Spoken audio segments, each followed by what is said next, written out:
A warm good afternoon and welcome to all our participants and our esteemed speakers.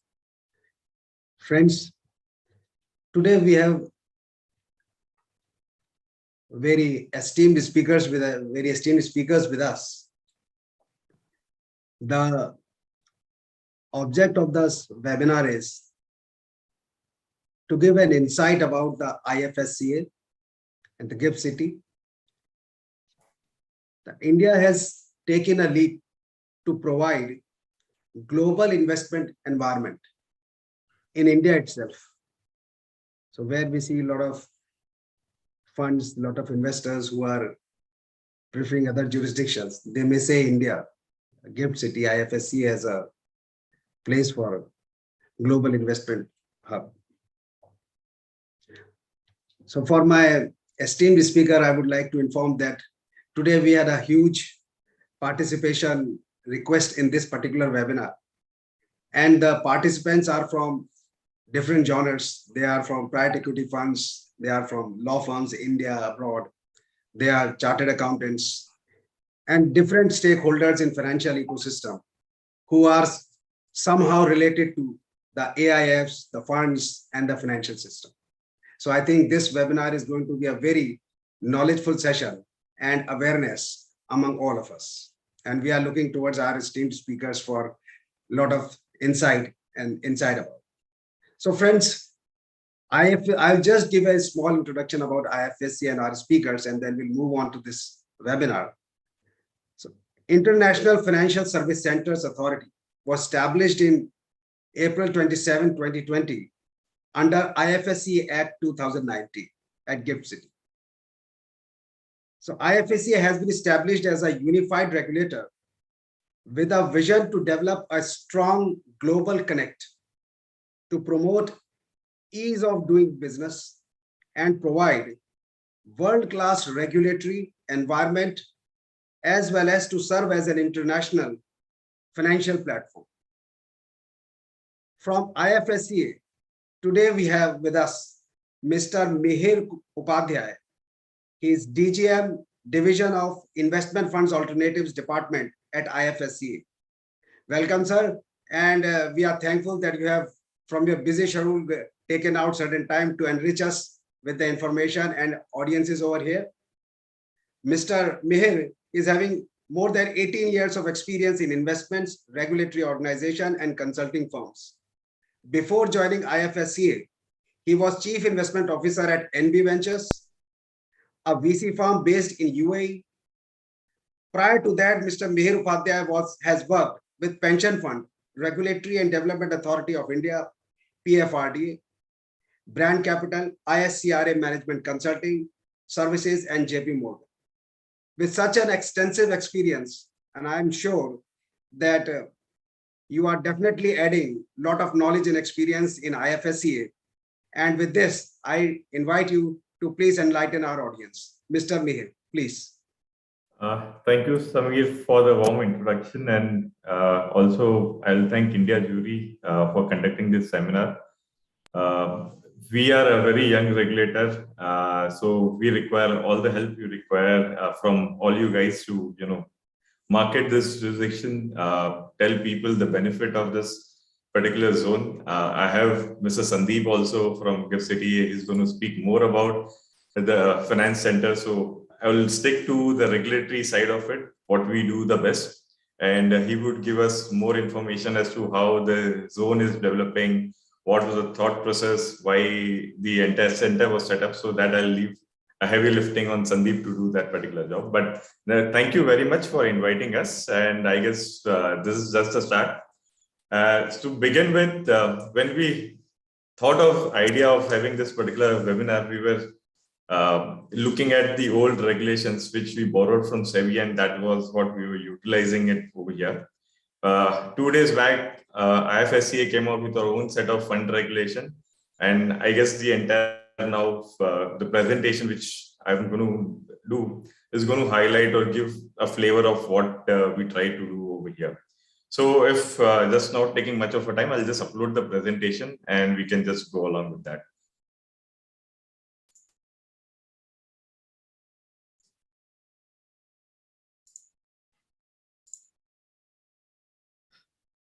Friends, and are you able to see the presentation, everyone? Yeah, you can please put it on presentation. That I'm doing that.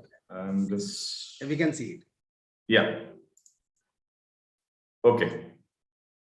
So the GIFT City and overview, I'm just saying this is an international finance hub within the India region, and that is a separate zone which is covered. More things on the IFSCA will be spoken by Sandeep, so I'll just move from this particular slide. An introduction to IFSCA is already done by Samir on this side, but I'll just like to reiterate a point. For the IFSCA as a zone, IFSCA is a unified regulator. When we say unified regulator, is that the IFSCA has power of all the 4 domestic regulators. So be it banking, securities market, that is the capital market, insurance, and also the pension fund. So all the 4 sectoral regulators' power lies in with us for any business which is being done in this particular jurisdiction. So anything to do with any of this vertical, IFSCA is the single point focus or point of contact, which does everything right from giving registration to the firm to making the regulations to supervising those entities. Moving over, again, this particular piece is going to be why International Finance Center, why India needed. Sandeep is going to take care in his slide, so I'll skip this particular slide. So to give you an overview on the capital market side, we have 2 full-fledged international exchanges are operating in IFSCA region. You have a lot of derivative contracts, bonds, DRs, even the global access are being provided as products which are available on these exchanges. There are clearing houses, 2 clearing houses, corporations which are set up over here, depositories are already functioning. Also, the Indian Bullion Exchange got live last week. It's in the trial phase, soft launch has been done, and a full-fledged things would come in, say, a couple of months time frame. In terms of what has happened since IFSCA was formed and what is being done, is that there is where a lot of awareness needs to be created. But today, any foreign company, if he wants to list their shares on the exchanges which are there over here in IFSCA zone, it can be done. There's a special carve-out in the Companies Act for this purpose, and exchanges also came out with their guidelines as to what should be the listing norms. We expect Indian company listing to happen in some time over here. The SPAC regulations are already out by IFSCA, so anybody who wants to create a SPAC over here, it can be done. Similarly, debt listings and depository receipts are being there available on the exchanges to do with. We have also tried to, from the ease of doing business, because before us, there were 4 different regulators operating in this region, and everybody had their own set of regulations and which were adopted. We tried to have a comprehensive and unified regulations of framework for all that. So we have come out with various regulations and intermediary regulations. You will see there's a framework for broker dealers, there is a framework for investment advisors. So you will see host many of activities, but a single regulation which is dealing with them. So it becomes very easy to see for anyone to come over here, see the regulations, set up their business. I've already said Bullion Exchange is already on. We are working towards making IFSCA as one of the hub for sustainable finance, not only for India, but for the Asia-Pac side of it. And there is a committee which is working on what kind of products which can come over here. You will recently see a press release being done today that one of the exchange over here is working out on a blockchain model for sustainable finance side of it. There is already a fintech hub in the making. We already have run 3 or 4 hackathons for different kind of journals in it, and fintech entities looking at India as also the global opportunities across border. They can come set up their shop over here. There is also a grant which is in place for the entity which can qualify for that grant. Those things are available on our website. If somebody is interested in launching a fintech entity and wants to cater to both the global as well as the India diaspora, this becomes a good zone for them to come and have their operations set up. And the last and not the least, the fund management side of it. This is one of the area where we have seen a lot of traction being done. We have host of close to around now 28 funds already set up their operations over here with the committed capital of close to around about $7 billion. So in a 1 year time frame, we have been able to attract good amount of names, the likes of Kedaras, Multiples, Bloom Venture, Avendus, Phillip Capital, just to name a few who have already started, they set up their shop over here and are operating from this zone. And even the normal jurisdiction which is required in terms of the law firms, the trustees, the fund accounting firms, even that ecosystem is well developed, and all those entities are present in the IFSC zone. Now, as I said, we earlier the regime which we had adopted was a Sebi AIF regime 2012, and now we have come out with our own set of regulations, which is the fund management regulation, which got published 2 days back. So here I'm trying to give you a gist of what the regulation is all about. So one fundamental thing which we are doing is that we would be regulating the fund manager. Once we regulate the fund manager, it becomes very easy for the fund manager, based on the kind of license he comes out with, to operate different schemes. When we say schemes, a fund is an intangible thing which you can use, but they can launch various schemes based on the kind of license you have. So if we see, a fund manager here can have 3 kind of licenses. One is an authorized license, which is a very light touch regime. Second is, when I say registered and license are one and the same. License category consists of 2 parts. One is the non-retail side of it, which is for the people or the fund managers who want to set up a PE or a VC fund, they want to manage, it is for them. And third is a licensed retail category, where people would be looking at setting up a retail fund, which is close to a mutual fund in India, or usage in the European side of it. So based on the license you take, the kind of funds you can launch. If you are an authorized entity over fund manager, you would be able to launch a VC fund. There is also a green channel available for the VC fund. If you are able to, if you are taking only money from accredited investor, in that case, and you have AUM of not more than $250 million, in that case, you have a green channel. Right from day one, you can start marketing your fund. For a restricted scheme, which is a PE or a venture capital scheme, which we are looking at, in that case, you have to file for the application. You have a 21-day period window for us to evaluate the thing. If you don't hear anything from the regulator, in that case, you can start marketing with your scheme. And for the retail scheme, you would have to take approval from IFSC, and post which you can launch the scheme. Similarly, also the REITs and Invest are something which can be launched by the fund managers who possess the license for the retail or non-retail side of it. PMS activities can be conducted from here, and we have also introduced a new regime for family office. So anyone who wants to set up a family office in this regime, they can come, they set up a family office. A single family office would have a single family office can be a self-managed fund in itself, and that is how they can operate from this region. And they have access to both India as well as the global market from this side. Certain innovations we felt are needed, and that is the reason we have created a fund lab over here, which is a sandbox kind of a thing, where fund managers can come experiment their strategy. If everything goes well, they can move to a full-fledged fund regime from there. If not, then they can just wind up their fund. That becomes much easier.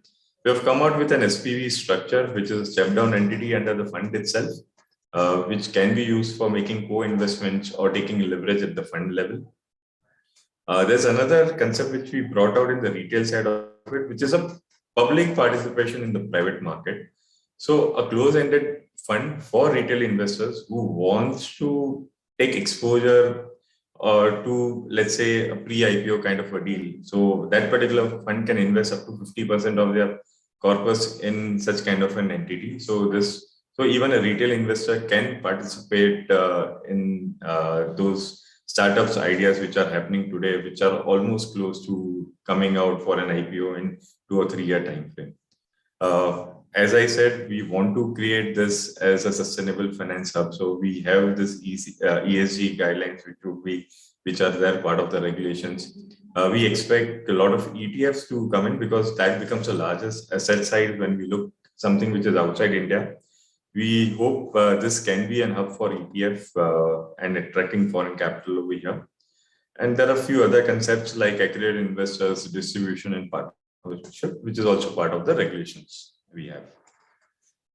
So as I mentioned, the way we have the three kind of license for the fund management activity. One is authorized, which is a very light touch regime under which even the venture capital schemes comes, and so is a single family office. Second is registered. When I say registered, is licensed non-retail, which is close to our P or VC kind of a setup.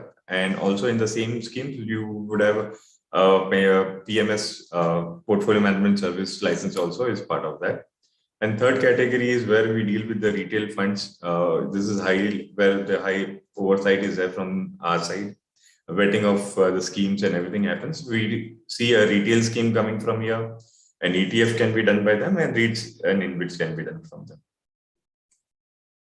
So just to probe further as to what are the different kind of eligibility criteria. So what we said, for an authorized SME, we require a net worth of $75,000. For registered or licensed non-retail, a net worth is of $500,000, and 1 million is for the licensed FME over here. They can come, the legal structure for which they can come over here is in the form of a company LLP or a branch of the entity which is already there. So in authorized and registered, they can come in. But in case of a licensed FME, which is a retail side of it, it has to be company or a branch of it. There is no LLP which is available over there. And experience for anyone to float an FME, that is the fund management entity over here, is they need to have relevant experience, and they should have a key, either they have it or the key management person who is going to run the show should have that kind of an experience to do those kind of things.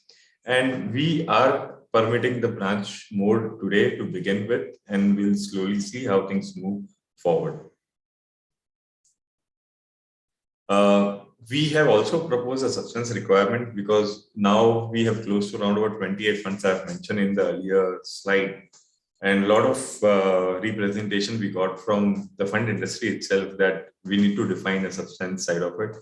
So that is where we came out with a substance requirement that in the case of an authorized FME, we require at least one officer with 5 years of experience to manage the fund. Similarly, for registered FME or licensed non-retail FME, we require 2 officers. And for licensed FME, it requires 3 officers to be. The one officer who is there in the authorized one, he assumes the overall responsibility, including the compliance and the risk side of it. In case of registered FME or licensed non-registered retail, one officer is required to assume the overall responsibility, and you require one compliance and the risk officer, and 3 officers are there in the licensed FME. As in when with the pace of the operations, you can keep adding more people. That is how we want to do it. But the idea is the core activity of investment decision and the portfolio management execution happens from Ifsc. So in this propose, what kind of schemes can anyone do? So I largely touch upon a venture capital scheme can be done by an authorized firm. Similarly, an authorized or licensed FME would be able to. So based on the kind of license you have, if you have the highest license, which is the retail license, in that particular case, you will be able to launch, or you will be able to do all kind of schemes. You will be able to do a venture capital scheme. You will be able to do a PE or a VC scheme, and you will also be able to do a retail scheme. Even the portfolio management can be done by the person who is having the highest level of license. And the regime also in terms of the compliance side of it, the lower compliance or less burden is there at the authorized level. As we move ahead on the ladder, the higher compliance burden comes in when we see the retail participation happening. In terms of the scheme, so a venture capital scheme has to be a close-ended one. Restricted scheme can be an open-ended or a close-ended one. Similarly, a retail or a non-restricted scheme can be close-ended or an open-ended scheme over here. So in terms of the scheme, what kind of scheme or funds can be floated in what form? So it can be in the form of a company or LLP or a trust. Today, we don't have a regime of VCC. It will take some time for us to come out with a VCC regime. So the idea would be an LLP, trust, or a company to begin with. There is no limit on the number of, under the venture capital scheme, maximum single investment holding, there is no such limit. Restricted scheme, 50% is there, and non-retail, there's 25%. Minimum scheme size across the different kind of funds you have is $5 million. Leverage as such is not permitted in the venture scheme, but in case of a restricted scheme, which is a private equity or a VC scheme, leverage is permitted. So is the leverage in terms of borrowing for meeting the temporary liquidity requirement is permitted in the retail scheme. And investment diversification norms are not applicable to the PE or VC side of it, whereas in the retail side, the single investment company of 10% and sectoral 25% is there in place. The sponsor contribution becomes an important component, which is there. So for a venture scheme, it has to be lower of 2.5% or 750,000, whichever is lower. So this is very much borrowed from the earlier regime, and that remains as constant throughout the life. Only there are certain exemptions which have been built up. So if there is a fund of a fund scheme which is over here and which is investing in, let's say, domestic market in India, where there are similar restrictions which are there for the fund, in that particular case, an exemption can be provided to a scheme which is there over here. Or the second one is where more than 50% of the investors are accredited investors. In that particular case, also the exemption can be provided. And the last is if an investor holding more than 50% of the AUM is telling that you need, they give you an approval to the fund manager that we don't want skin in the game. Even in that case, exemption is provided. At the end of the day, overall, there is a max cap of sponsor contribution which can be brought into the fund, which is at cap at 10%. So this is a basic flow in terms of how the AIF functions over here. So you have an AIF over here, the fund which is in IFSC. The investors are all foreign investors which are happening. So when I'm saying foreign investors in this particular setup, this is when an inbound investment is happening into India. And the investment in where AIF can invest, they can invest in securities which are there in IFSC. They can issue, they can also invest in India. They can invest in other jurisdictions. They can invest in units of other AIF or funds, be it in India, be it abroad. And also other permissible securities which are part of the regime. So even in FDI, FECI investments or FBI investments are the routes which happens to be in India. The second route is if an Indian manager or if the fund over here is collecting money from Indian investor and they are doing investment outside India, even that is permitted within this zone. And the last is process of setup. Sandeep would be explaining this in much details, but just a gist of it is if you want to set up a manager in IFSCA, first you need to find a space, you need to go to SEZ authority for getting the unit approval. Simultaneously, you apply to IFSCA for the license. SEZ gives you approval for the unit, IFSCA gives approval for registration of the FME as well as the fund. So in probably this is the end gist of it. Maybe we can have more detailed discussion if there are certain Q&As going forward. So Samir, from my side, this is it. So you can stop the share. Yes. Thank you, Mr. Meher Upadhyay. It was a wonderful session, and we got a broad overview of the guidelines, what is there, what is the opportunities, what is the future, and how things are going, how Government of India is taking next leap, things leap by leap. Thank you for the information. I think a lot of queries will generate from the participants post this session, which we may require your. There are certain Q&As in the chat box, and I think we will take those Q&As after we have finished with our second esteemed speaker. So we'll take all the queries together. Sure. So, but before we move on to our another speaker, there is one small questions which I would like to ask over here. So when you say the investments from India, so the individuals are allowed to invest through LRS, and how it happens? So if the fund manager has a strategy of having a global exposure, in that particular case, the fund is formed over here and the money which comes over here would be in the form of an LRS. So there would be an LRS remit which happens over there. But that money is well within the minimum quantum which we require for any of the funds to take money from the people. So Indians who are resident in India, they can invest, but they have to follow the LRS RBI guidelines. Yes. So thank you. We will take the all question and answers. We are all are coming up, and I can see that we are live on YouTube also, and there are people who are watching us live as well. And so friends, moving on to our another esteemed speaker, Mr. Sandeep Shah. He is from GIFT Ifsc. And before I move on, I will just give a small introduction about him. The GIFT Ifsc is the maiden international financial service centers in India.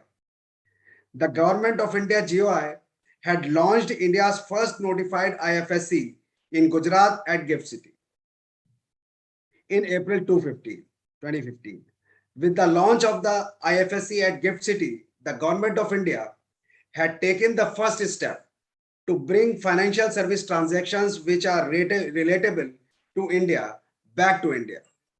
So friends, you may see that a lot of transactions for want of big funding, they are going out of India. So now Government of India is trying to give that ecosystem in India, so that the huge transactions that is relatable, that can be done over here. I mean, even foreign investors can take benefit of this regime over here.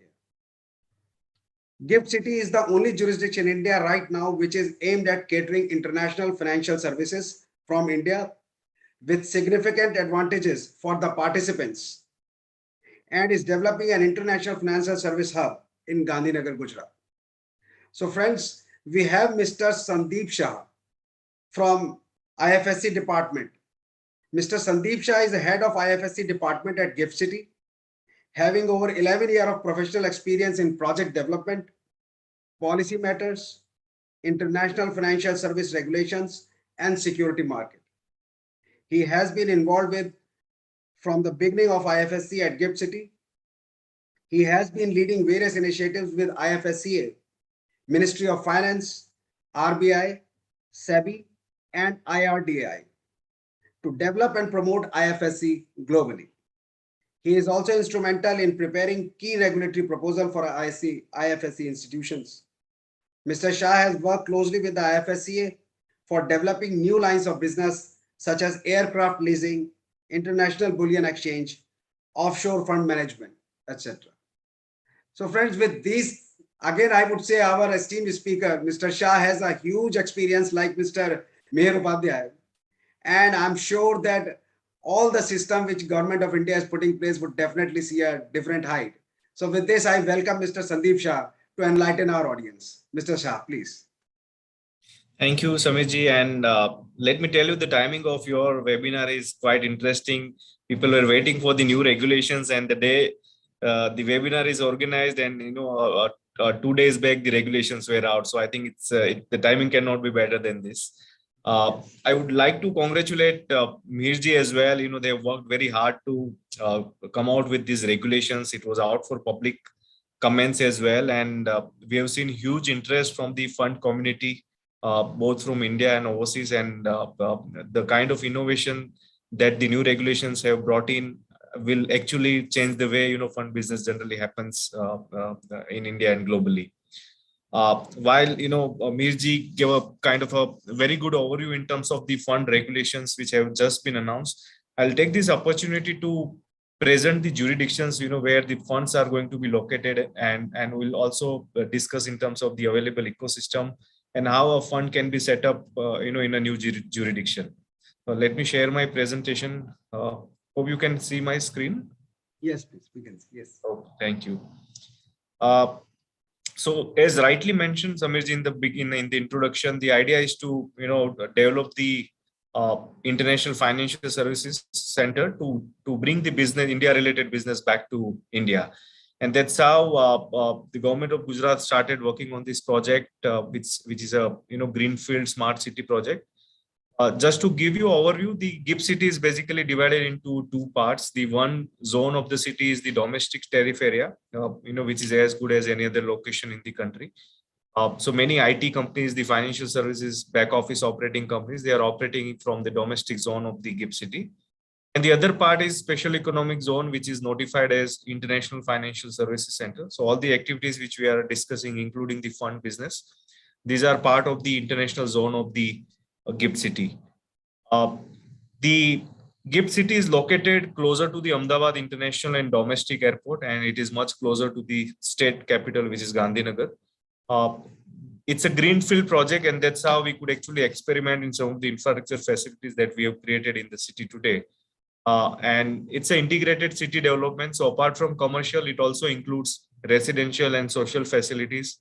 We also have a school fully functional here. There is a state-of-the-art business club. There is a 5-star hotel.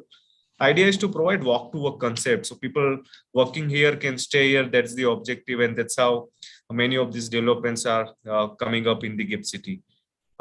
This center has been benchmarked with some of the leading financial centers, and that's how, from the regulatory perspective, from the taxation regime, and from the dispute resolution perspective, we are trying to ensure that it gives the right kind of ecosystem to promote the financial services business from this zone. From the infrastructure, while as a city we have more than 12 to 13 buildings fully functional in the both in domestic and international zone. These are the 3 commercial buildings with more than 1.2 million square feet of area operational in the international zone of the city. So if any of the funds are looking to set up their office, these are the commercial buildings from where they can operate. From the International Financial Services Center perspective, as mentioned earlier, it started way back in 2015, and initially this zone was regulated by the existing regulators in India, which are RBI, Sebi, and IRDA. Subsequently, the government of India also provided competitive tax regime for entities to operate from here, and it has been benchmarked with the other leading financial centers. The banking, capital market, and the insurance, these were the 3 initial verticals where the activity started. I'll also come to the some of the players which are already present in this domain. But now we are also trying to attract new lines of businesses, and regulator is coming out with the regulations. The aircraft leasing and financing, already regulations are out. Many companies are already operating. There is a framework for the bullion exchange, where the international bullion exchange has already been established, where the delivery of gold can happen on a kind of a 30 minutes of time. So it's going to be of India's first spot bullion exchange, where trading of bullion would happen, bullion depository receipts would happen, and the delivery can happen within the zone itself. The another framework on the ship leasing we are working, where the report has also already been published, and similar to aircraft leasing, the ship leasing will also be developed as a part of the international financial services activities. And obviously the fund management business had already grown basically when regulators started operating in 2020. Immediately they provided some relaxation to the circular to make it at par with the leading jurisdictions, and now they have come out with their own regulation, which is creating a kind of innovation in this area. Today, in GIFT City IFSC, there are 2 international exchanges already operating, and these exchanges operate 22 hours a day. So basically, they cover from Japan to US market. They have products like commodity derivatives, currency derivatives, index derivatives, Debt securities are also listed on the exchanges. These exchanges have also connected with the other global exchanges where the investors, the capital market intermediaries can actually trade on other markets as well. There are more than 20 banks licensed, and some of the foreign banks like Standard Chartered, HSBC, they also commence their operations. This is important where, when you are looking to set up a fund, the foreign investors may look for the leading banks, as a part of the ecosystem service provider. So I think the right kind of banking institutions are present today and providing foreign currency loan, ECBs or trade finance related activities from this unit. The capital market intermediaries, more than 50 brokers have already set up their shop. Players like Edelweiss, Globe Capital, they have set up their office in GIFT City. And there are 20 plus insurance companies as well. They are mainly into the reinsurance business and operating from GIFT City. I was mentioning about tax regime. So it's a very competitive tax regime where entities established in IFSC, they enjoy 10 years of income tax holiday. And there is a flexibility to select any 10 consecutive years out of 15 years, which means you can start from third year, fourth year onwards, depending on your business model in terms of selecting the 10 consecutive years. If you operate under a branch structure, even the minimum alternate tax of 9% can also be, exempted. So there are various structures under which you can operate.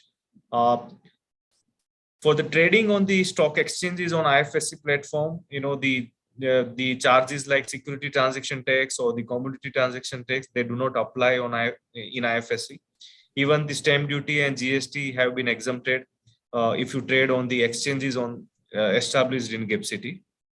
The important point here is for the alternate investment funds, when they invest in India, the hedge funds basically, there is a special tax regime provided by Government of India where the capital gain on the derivatives and debt have been exempted. So there will be zero tax when you trade on the derivatives products, even on the mainland India, Indian stock exchanges. These are some of the very interesting tax incentives provided by Government of India. The another important point here to note is the investors, when they invest on the IFSC fund, they don't need to obtain income tax ID and they don't need to file income tax return. So these are the two important factors where the investors will have comfort when they are looking to invest in a jurisdiction. They will not have to obtain the PAN number in India. Now I think we can discuss on the fund ecosystem today in IFSC. The Mihirji, rightly mentioned about the new fund regime where the fund management entity will be regulated, unlike earlier, where a fund was regulated, and the manager will be permitted to carry out various active investment activities, and they can manage, different schemes and different funds under single entity.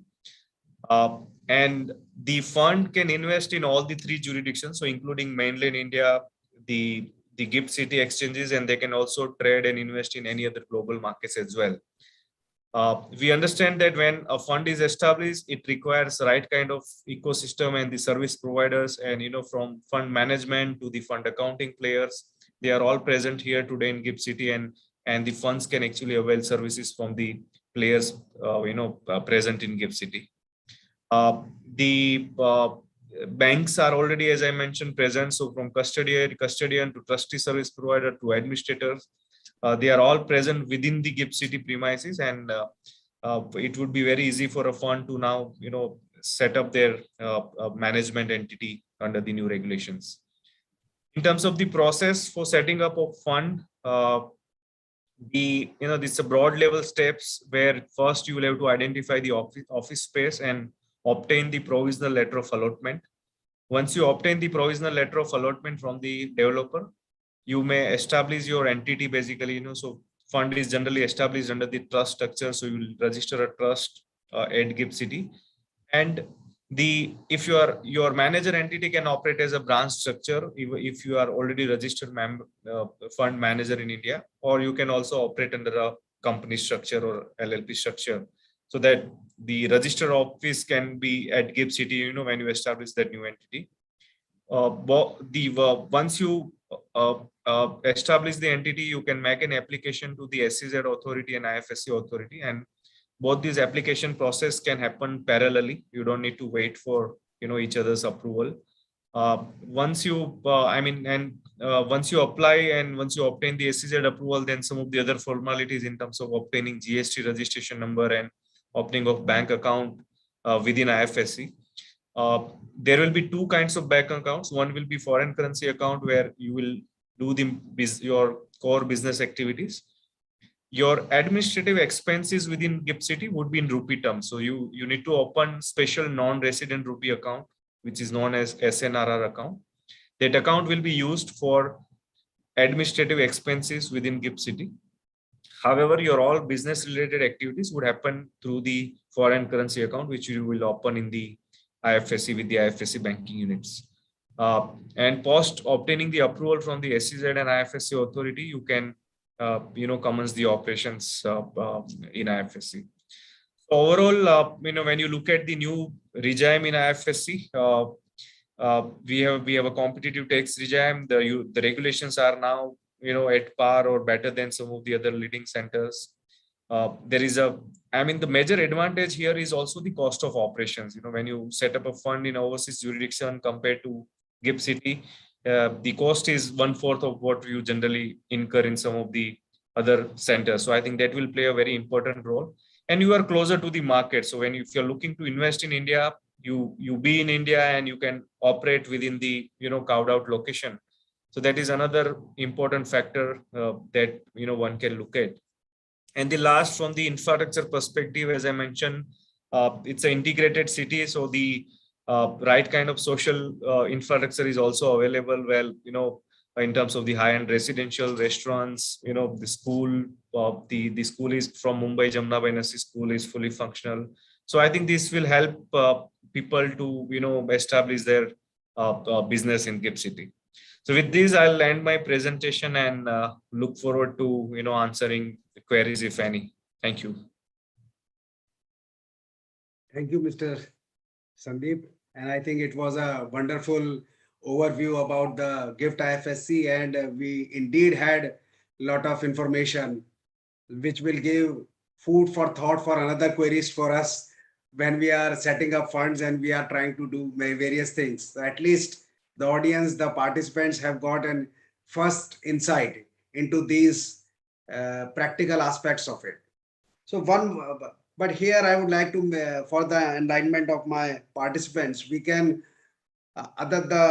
in addition to the benefits which Mr. Just Sandeep has told, as compared to the foreign jurisdictions where we are setting the funds, here in India, you need not to have representative directors. When you go to other foreign jurisdiction, you have to have local resident directors and representatives. You have to pay a fee for that. But here in India, that is not the case. So that you have that comfort and you face that, save that cost as well. So with this, we will take a question Q&As which are there, which are coming. And I think the questions which relates to the cost and time, I would say the time is very, very fast. The action of the response time is very fast. We have been interacting for registration of fund. That is excellent and very fast. And the timings would depend upon how the fund manager or the fund itself provides information and documents. But I would say the time is very fast and very less. You can do in a few weeks or so. As far as cost is concerned, cost would again depend on various factors. I think cost and time things can be discussed separately based on your requirements, how things you can, how big office you want to take and all those things. So I would take the questions which are directly related to our esteemed speakers. And first of the questions which I have just noted that one question was that the approval for fintech.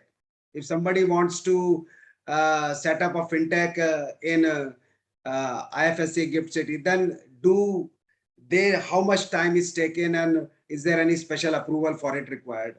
And one more thing, that if an Indian NBFC is setting up, do they require permission from RBI? So I would take the second question first. So Yeah. any financial sector entity which is there in the domestic zone, which is regulated by a financial sector regulator, they would have to inform their host regulator at least what they plan to do. If they are coming in the form of a branch, then I guess the approval to that particular regulator would be at the time of getting the money wired into the zone. Per se, setting up the entity, I don't think they would be requiring any approval in the initial stage. But while wiring the money over here, that is capitalizing the fund, the firm, they would be needing it, the approval during that time. So thank you. There was one other question which is On the fintech side of it, the way we are moving in the fintech side is there are two aspects to it. One, we evaluate the fintech opportunity or the firm as to what they are doing at what stage are.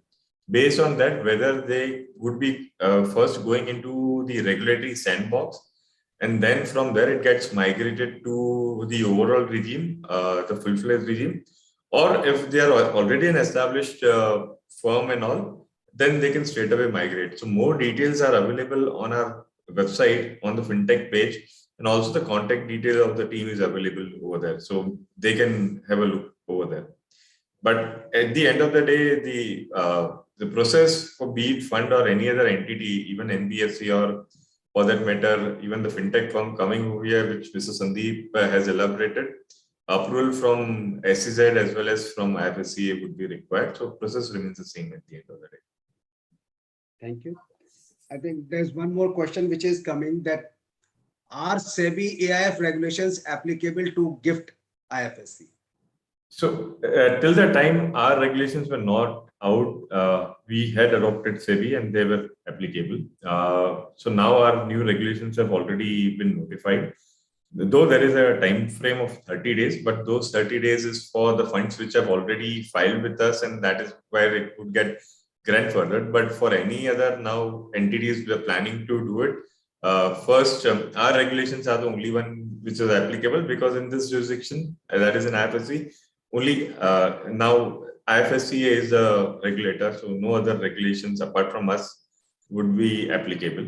And first, the fund manager entity has to now get established first. They have to take the approval, and post which they can float the schemes or the funds which they have.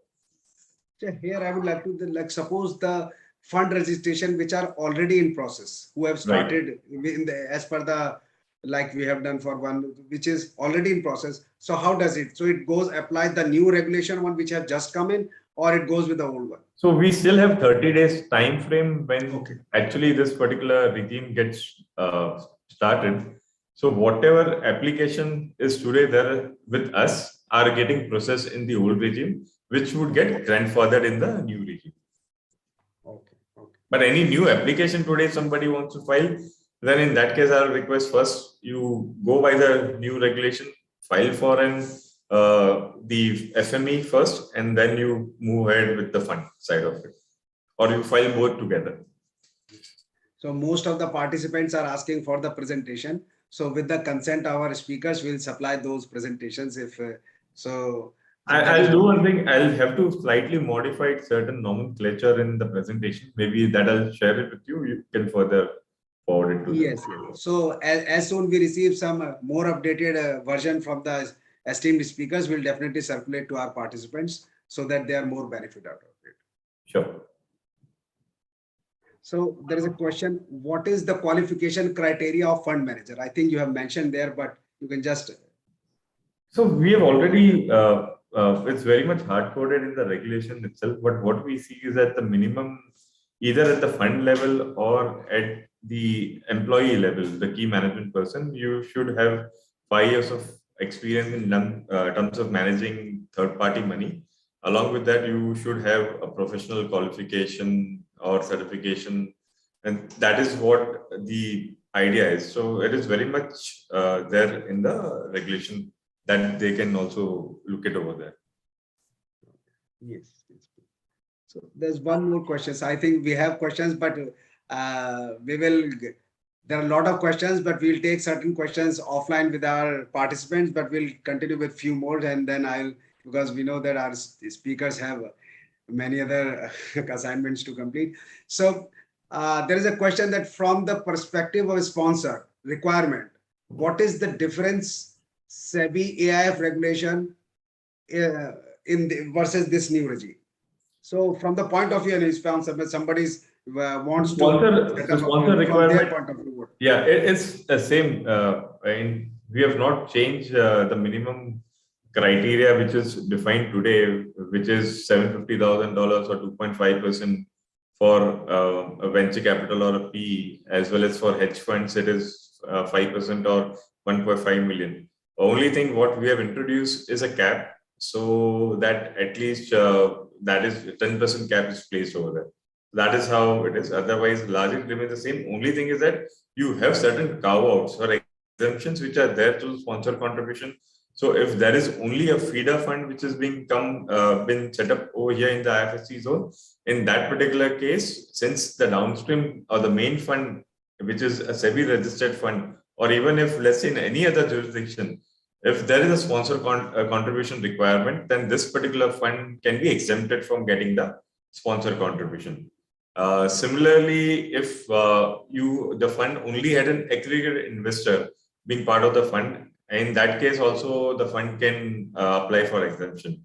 And lastly is if more than 50% or close to 2/3 of the majority of the investors are okay with the idea of not having a sponsor contribution, still the exemption is available. So these are the exemptions which are built in, which are there, which is not there in the earlier regime. So thank you. There is one other question regarding to minimum size scheme, which was not there earlier. So they are asking how it works now. So earlier also there was a minimum fund size which was a $3 million. We have increased it to a $5 million because we feel for the size of operations which you would be running from here, at least a $5 million is what would be a reasonable size for running the operations from here. So this new one, 5 million, will override the other, or it would go like 30 days the same way. Right now, for whatever funds which are there, none of them are at 3 million. Everyone is in upwards of $100 million. So I know. Yes, which is applicable to them. But yes, going forward, we would like to have funds. The new regime takes in minimum fund size would be $5 million. Oh.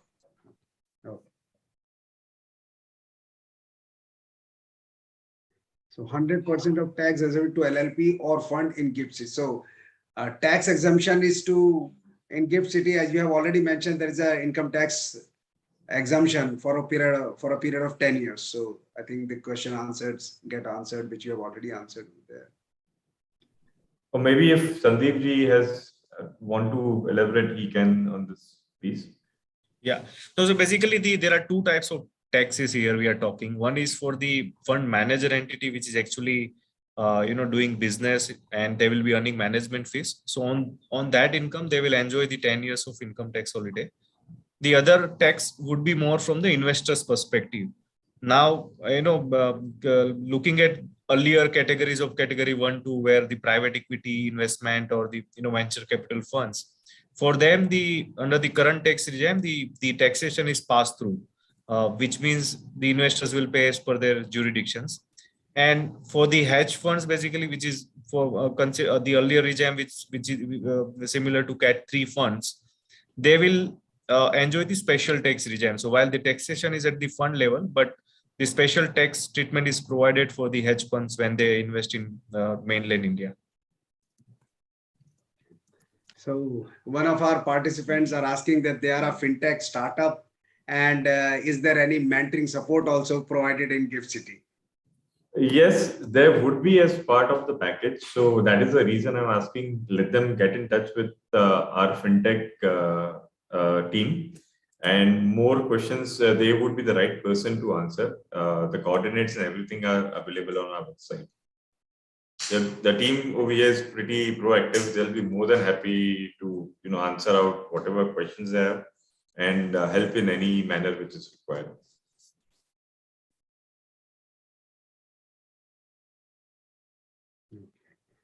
So I think the questions are, there are questions, but there are certain questions which we can respond to our participants offline. And there is one, one participant has put that they are a growing chartered accountancy firm and what kind of opportunities or they have. So I think which you have already informed, there is a huge market for the consulting firms as well, and not many are already there. Right. Yes. So established guys are there. We would require even the new age startup people to come over here. As Sandeep ji has already mentioned, there are a lot of entities which are setting up shops. So not only funds, but you have banks, other accounting firms, law firms, even GICs of the world are coming over here. So there would be a lot of business which would be there. So people have to actually come and see. Awareness is pretty low, and I guess with this kind of seminars, you're actually helping us reach to wider audience, and that is what we should be doing regularly. This is what I feel. So I think we will take other questions offline. If there are other questions, further questions, the participants may send it to our email ID, or the contact details of the esteemed speakers are there on the Gift City and Ifsc websites. They can also be contacted anytime. They are very proactive. You will get all information from them. Always available to support the participants. And one thing I would say that which you have mentioned about sandbox, like fund managers can strategize, and if they don't feel they can go back easily. That is a very big thing. Can you just little bit elaborate on that? Sure. So our idea why the sandbox came in, because we want both the fund managers to invest in India and also going forward, Indian managers developing expertise and investing outside India in the global markets. And there would be a lot of strategies which the fund managers would like to try. So that is the reason this particular sandbox is there for those fund managers. One, they can try out their business strategies and see how that is shaping out. Of course, there would be a detailed circular into it as to what, but they would be able to do it with their own money. They can create a track record for themselves. They would be given a time frame of between 12 to 18 months to try the entire thing. We as a regulator would be also reviewing what is the outcome, because that is a day one we would discuss before admitting the entity into a sandbox as to what would be the outcome which we would be measuring. And that is what, if it achieves, they can migrate into the full-fledged fund regime, and they can then start accepting money from the global or from the investors. So that is what the idea is, so that we want new as well as established fund managers to try out strategies or try out the business case which they have with them. Okay. Before we close, I'll just take the last one which has just popped in, and then the hedge fund manager is advised to an investor for help as a client to your plans and return regarding how much Ifsc is helping. So can you just, if you have any? I think I just missed out. Can you please repeat that question? I'm not able to. Yeah. So a gentleman has put a question, one of the participants, the hedge fund manager is advised to an investor for help as a client to your plans and returns regarding, I mean, the question is not correct, maybe. I'm not able to gauge, but hedge fund could be pooling vehicle over here at the end of the day. So if he's going to advise to an individual client, the individual client, then it can be an advisory license which can be taken from the authority. And if no funds are going to pass through the firm, in that case, a pure advisory fees can be charged by them, and let the client directly then trade in India or globally. And if it is going to be the discretionary portfolio management, which this gentleman is going to do, his firm is going to do, in that case, they can take the PMS license and they can still do it. And the pooling vehicle is for the hedge fund side of it, where long short strategies and those things are being done. One more thing on his Samir, just a couple of questions which I saw, which I feel are important. One question is, under whose jurisdiction the entire authority comes. So I just want to say, we are the IFSC is formed under the Act of the Parliament. So that comes as such under Government of India. For us, this entire jurisdiction, any business which is being done, everything lies with IFSCA. So any approval, anything is solely coming out of the regulations which are formulated by IFSCA authority, and we are the ones who would be giving those. And second question was whether angel funds are not allowed anymore. So the thing is that when we came out with this regulation, there were no angel funds application which had come to us. Similarly, during our public consultation also, not many people raised the idea. So we thought angel fund as a concept is not something which is appealing to the fund managers, which will happen over here. So we have taken cognizance of this situation, because in last 2 weeks, I got a lot of calls from angel funds. At least I'm in touch with 5 of them. So in future, and it's not too far, we will definitely have them also included in the regulation. So not today with the current regulation, but definitely it would happen in a couple of months. That is for sure. So I just want to take this platform of yours also to tell people that it's not that we are closing out. It's something which is not there in the regulation because we didn't feel industry was looking for it. But now since we got certain representation, we will do that. Thank you. So thank you, Meherji. It was an excellent response to our questions. I think our participants have received a lot of information and responses to their queries, and more queries will pour in. We will collate them. We will take your feedback and we can pass on to all those participants, and we'll keep on doing such webinars in due course as well as the law develops. And we can see the government and the authority itself is quite proactive, as they have just told that we will be including angel funds. So the proaction is really appreciable. So with this, I would like to give a very, very, very warm thanks to our esteemed speakers for giving time to us for the audience. And thank you very much. Thank you all. Thank you for the participation.